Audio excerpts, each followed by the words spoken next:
I did probably one of Luke's first recording sessions. I think he was 19 when we started working together. Challenge on these things, especially in the old days, because he could go so left. But the minute that light came on, he was one of the best players in town. So power of music. He's an amazing cat. Have you played with Brian Wilson ever? Yeah, I did Orange Crate Art with Van Dyke Parks and Brian Wilson. I think I did work on one of the Beach Boys projects. And I mean, these are unique. Well, my question for that is, one, that's amazing, obviously, but two, there was a doc called Long Promised Road, which Jason Fine from Rolling Stone produced, directed. Cameron Crowe's involved, Atticus Ross, Jim James. Mm-hmm. And Brian's older now and has some health issues, but when he sits down at the piano and puts the headphones on, it's like he's 19 years old again. I mean, he is so clear and has direction and talks better.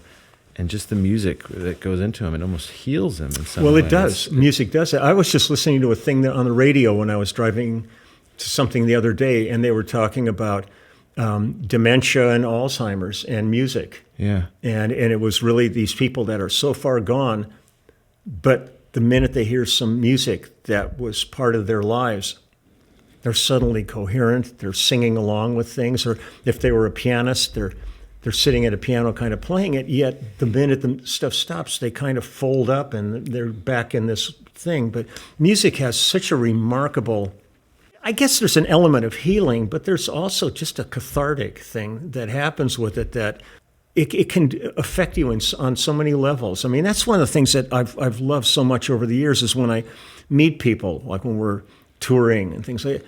And they come up and they go, what you've played on is like the soundtrack of my life. Mm. And these songs mean different things to people. Sometimes it's marriage, sometimes it's death, divorce, births. And these are like benchmarks for them. And I go, I'm exactly like you. I said, even the stuff I played on is the benchmark of my life. And I sit there and I can remember what I was going through when we were in the studio. And there's a clarity that can come to me when I'm talking about studio days and who I was in the studio with and talking about the record plant and RCA and Gold Star and all these rooms that I was fortunate enough to spend my whole life in. As soon as I'm in that space, boy, it's like this little fog dissipates and it becomes clarity at that point. And for somebody like Brian, I'm sure the minute he sits at the piano and he's encapsulated, he's hearing the music just in his ears and he's not really being affected by the what's going on in the room or anything like that. I think there's probably just at that point, he suddenly is in that space again. And the minute he's got to be in this world, that's where his challenges come, is just dealing with what's going on around him. Yeah. Also, when music's released, it's really not the artist's song anymore. It's kind of whatever the listener interprets it as, That's why I like lyrics that don't make sense, but also kind of little things you'll pick up on and you apply them to something in your life that day.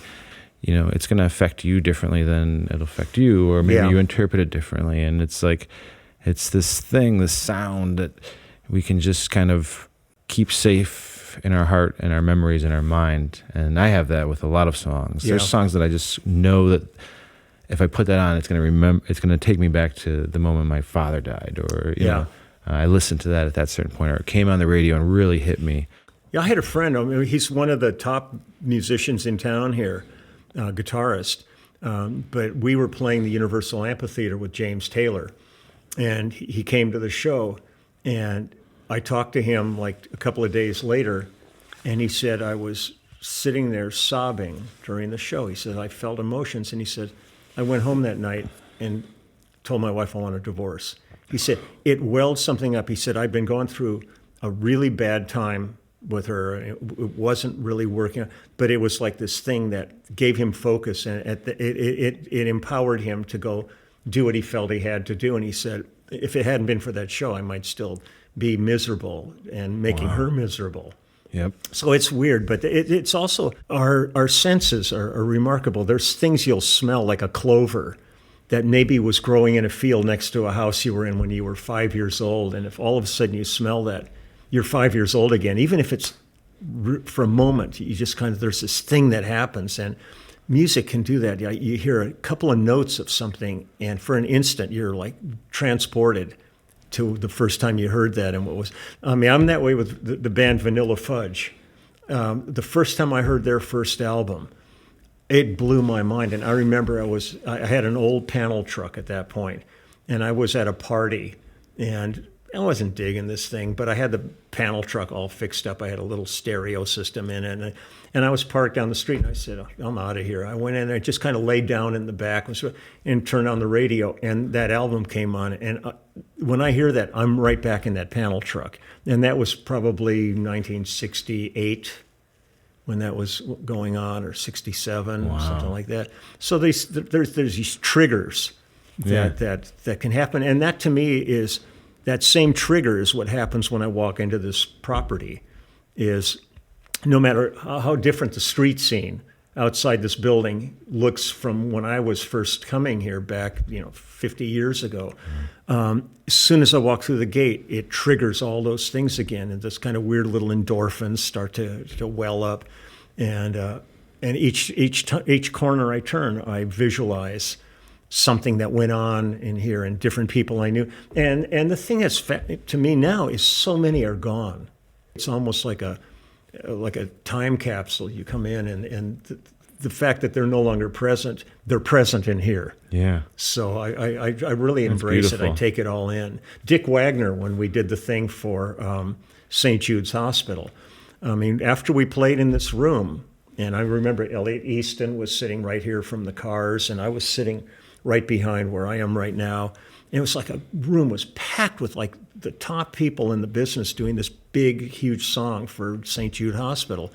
And then I talked to Dick afterwards, and he was proposing us putting a band together and doing all this. And then he passed away right after that.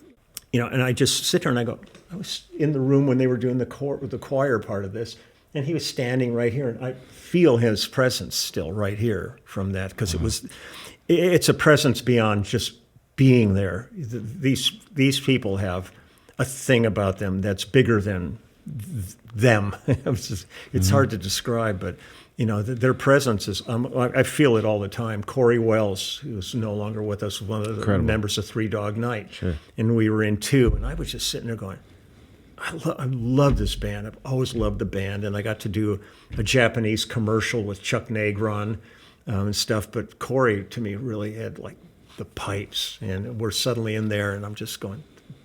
I'm still Fanboy. Yeah. So when I get to work with any of these people, there's a part of me where I feel like we're all together in this, and there's another part of me where their history is so poignant.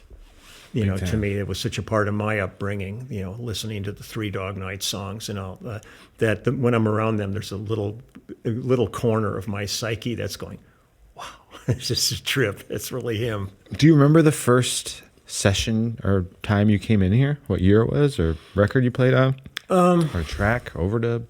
It might have been the first Rita and Chris album. I think that was probably, at least that's the one that really sticks to my mind. I mean, it was lots after that.